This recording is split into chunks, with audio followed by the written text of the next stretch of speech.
Hello everyone. हम BPSC घटना चक्र पूर्वावलोकन डिस्कस कर रहे हैं। टॉपिक है आधुनिक भारत का इतिहास।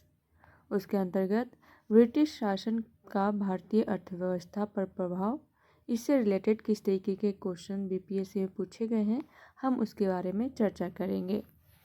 तो चलिए स्टार्ट करते हैं।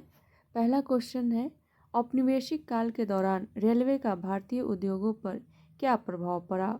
ऑप्शन ए है, आयात को बढ़ावा देकर औद्योगिक विकास में बाधा डाली। ऑप्शन बी है, दूर दराज के क्षेत्रों में उद्यमिता को प्रोत्साहित किया गया। सी ऑप्शन है, सस्ता परिवहन प्रदान करके औद्योगिक विकास को बढ़ावा दिया। डी ऑप्शन है, उपयुक्त में से एक से अधिक, एंड ई है, उपयुक्त में से कोई नहीं। तो इसका सही आंसर हो जाएगा ऑप्शन ए, आयात को बढ़ावा देकर औद्योगिक विकास में बाधा डाली। भारत में पहली रेल 1853 ईस्वी में बॉम्बे और थाने के बीच चली थी। औपनिवेशिक काल के दौरान रेलवे के विकास से आयात को बढ़ावा मिला तथा औद्योगिक विकास में बाधा उत्पन्न हुई। फलस्वरूप भारतीय उद्योगों पर नकारात्मक प्रभाव पड़ा। नेक्स्ट क्वेश्चन है, अस्थायी बंदोबस्त किसके साथ किया गया। तो इसका सही आंसर हो जाएगा ऑप्शन ए, जमींदारों के साथ। 1793 ईस्वी में लॉर्ड कॉर्नवालिस ने भू राजस्व की चिर स्थायी बंदोबस्त प्रणाली का प्रारंभ किया। इसे इस्तमरारी, जागीरदारी, मालगुजारी एवं विश्वेदारी आदि भिन्न भिन्न नामों से भी जाना जाता है। यह व्यवस्था बंगाल, बिहार, उड़ीसा तथा उत्तर प्रदेश के वाराणसी में लागू थी। इसके अंतर्गत समूचे ब्रिटिश भारत के क्षेत्रफल का लगभग 19% हिस्सा शामिल था।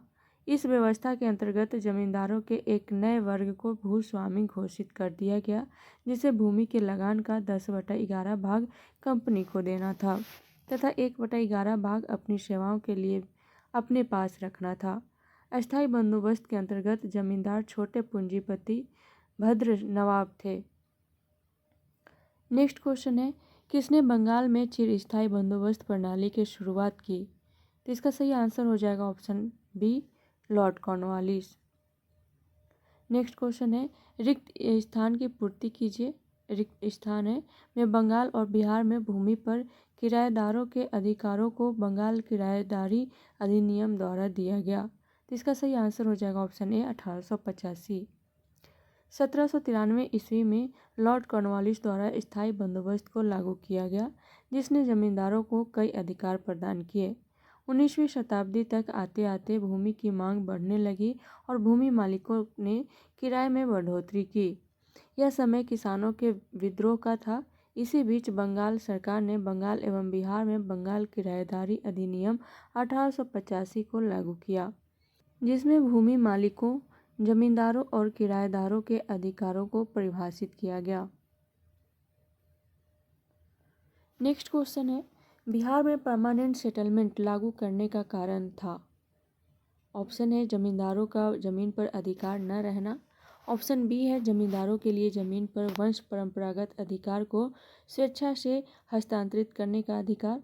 ऑप्शन सी है, भू राजस्व का राजस्व निर्णय करना। ऑप्शन डी है, जमींदारी प्रथा का निर्मूलन। तो इसका सही आंसर हो जाएगा ऑप्शन सी, भू राजस्व का राजस्व निर्णय करना। लॉर्ड कॉर्नवालिस ने वार्षिक लगान के स्थान पर 1790 ईस्वी में 10 वर्षीय लगान व्यवस्था लागू की। यही व्यवस्था 22 मार्च 1793 में स्थायी कर दी गई, जिसे स्थायी बंदोबस्त परमानेंट सेटलमेंट कहा गया। इस व्यवस्था को बिहार में लागू करने का कारण जमींदारों के लिए जमीन पर वंश परंपरागत अधिकार को स्वेच्छा से हस्तांतरित करना तथा मूल कारण कंपनी के लिए भू राजस्व की एक निश्चित राशि तय करना था। नेक्स्ट क्वेश्चन है, रैयतवाड़ी व्यवस्था सर्वप्रथम कहाँ लागू की गई थी। तो इसका सही आंसर हो जाएगा ऑप्शन बी, मद्रास। रैयतवाड़ी व्यवस्था सर्वप्रथम मद्रास प्रेसिडेंसी में अलेक्जेंडर रीड के द्वारा 1792 ईस्वी में तमिलनाडु के बारामहल क्षेत्र में लागू की गई। इसके बाद यह व्यवस्था बम्बई प्रेसिडेंसी में भी लागू हुई। थॉमस मुनरो का संबंध रैयतवाड़ी व्यवस्था से है। 1809 ईस्वी में थॉमस मुनरो ने इसे कुछ क्षेत्रों में लागू किया। 1820 ईस्वी में मद्रास का गवर्नर बनने पर इसे मद्रास में लागू किया। मुनरो के शिष्य एल्फिंस्टन ने इसे बॉम्बे प्रेसिडेंसी में लागू किया। संपूर्ण ब्रिटिश भारत के लगभग 51% क्षेत्र, मद्रास, बम्बई के कुछ हिस्से, पूर्वी बंगाल, असम एवं कुर्ग, आधुनिक कर्नाटक का एक भाग आदि में यह व्यवस्था लागू की गई थी। इस व्यवस्था के अंतर्गत रैयतों को भूमि का मालिकाना हक दिया गया, जिसके द्वारा ये प्रत्यक्ष रूप से सीधे एवं व्यक्तिगत रूप से भू राजस्व अदा करने के लिए उत्तरदायी थे। 1835 ईस्वी के बाद जी विंगेट और H.E. गोल्डस्मिथ द्वारा इस व्यवस्था में सुधार किए गए। नेक्स्ट क्वेश्चन है, मद्रास में रैयतवारी पद्धति को किसने प्रारंभ किया था? तो इसका सही आंसर हो जाएगा option B, Thomas Munro. Next question है, वह प्रथा जिसके तहत किसान स्वयं भूमि का मालिक होता है और सरकार को भू राजस्व के भुगतान के लिए जिम्मेदार माना जाता है। तो इसका सही आंसर हो जाएगा ऑप्शन बी, रैयतवारी प्रथा। रैयतवारी प्रथा के अंतर्गत किसान स्वयं भूमि का मालिक होता है और सरकार को भू राजस्व के भुगतान के लिए जिम्मेदार माना जाता है। नेक्स्ट क्वेश्चन है, जमींदारों द्वारा कृषक से मांगे गए बेगार या अवैध उपकर को किस नाम से भी जाना जाता था? तो इसका सही आंसर हो जाएगा ऑप्शन ए, वेथी।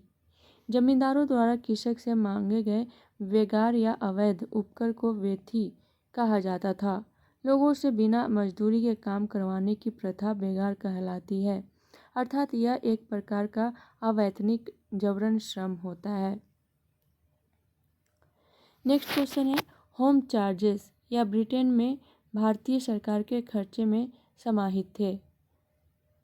ऑप्शन है ब्रिटिश भारतीय अधिकारियों की पेंशन, ऑप्शन बी है भारत में खरीदे गए सैन्य एवं अन्य भंडार, ऑप्शन सी है रेलवे के गारंटेड ब्याज, ऑप्शन डी है उपयुक्त सभी, ऑप्शन ई है उपयुक्त में से कोई नहीं या उपयुक्त में से एक से अधिक।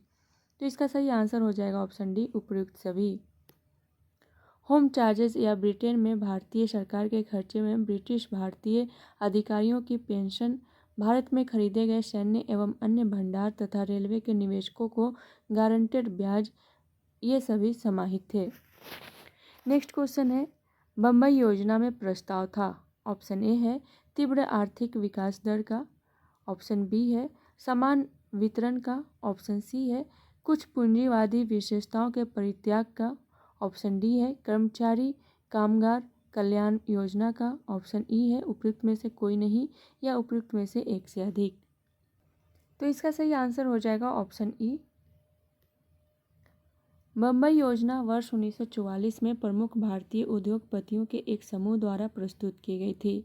इस योजना के तहत भारत के लिए आयात प्रतिस्थापन और औद्योगिकरण आधारित प्रस्तावों के माध्यम से भारतीय अर्थव्यवस्था के तीव्र आर्थिक विकास की बात कही गई थी। साथ ही इसमें देश के आर्थिक विकास में राज्य द्वारा हस्तक्षेप और योजनाबद्ध विकास के साथ सार्वजनिक उपक्रमों की आवश्यकता के रूप में कुछ पूंजीवादी विशेषताओं का परित्याग भी परिलक्षित होता है। इस आधार पर अभीष्ट उत्तर विकल्प ई होगा। नेक्स्ट क्वेश्चन है, जमशेदपुर लेबर एसोसिएशन की स्थापना 1920 में किसने की? ऑप्शन ए है S.N. हलदर, ऑप्शन बी है व्योमकेश चक्रवर्ती, ऑप्शन सी है रमेश पाल, ऑप्शन डी है स्वामी विश्वानंद, ऑप्शन ई है उपयुक्त में से कोई नहीं या उपयुक्त में से एक से अधिक। तो इसका सही आंसर हो जाएगा ऑप्शन ई, उपयुक्त में से एक से अधिक। जमशेदपुर लेबर एसोसिएशन की स्थापना 5 मार्च 1920 को सुरेंद्र हलदर और व्योमकेश चक्रवर्ती के सहयोग से की गई। यह जमशेदपुर में स्थापित टाटा इस्पात उद्योग के कामगारों के साथ शुरू हुआ था। नेक्स्ट क्वेश्चन है, पंजाब भूमि हस्तांतरण अधिनियम कब पारित किया गया? तो इसका सही आंसर हो जाएगा ऑप्शन सी, 1900। पंजाब भूमि हस्तांतरण अधिनियम वर्ष 1900 में पारित किया गया, जिससे कृषकों की भूमि का गैर कृषकों के पास हस्तांतरित होना समाप्त हो गया।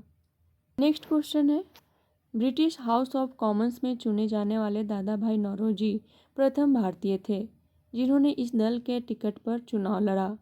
इसका सही आंसर हो जाएगा ऑप्शन ए, उदारवादी दल। दादा भाई नौरोजी ने 1865 ईस्वी में W.C. बनर्जी के साथ मिलकर लंदन इंडिया सोसाइटी का गठन किया, जिसका कार्य भारत के दुख दर्दों का प्रचार करना था। 1892 ईस्वी में लिबरल पार्टी उदारवादी दल के टिकट पर ब्रिटिश हाउस ऑफ कॉमन्स के लिए चुने जाने वाले वे पहले भारतीय थे।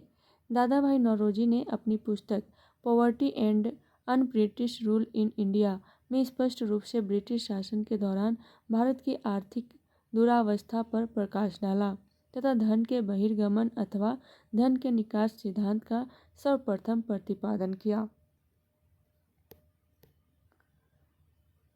नेक्स्ट क्वेश्चन है, भारत में पहली सूती कपड़ा मिल किस वर्ष स्थापित की गई थी?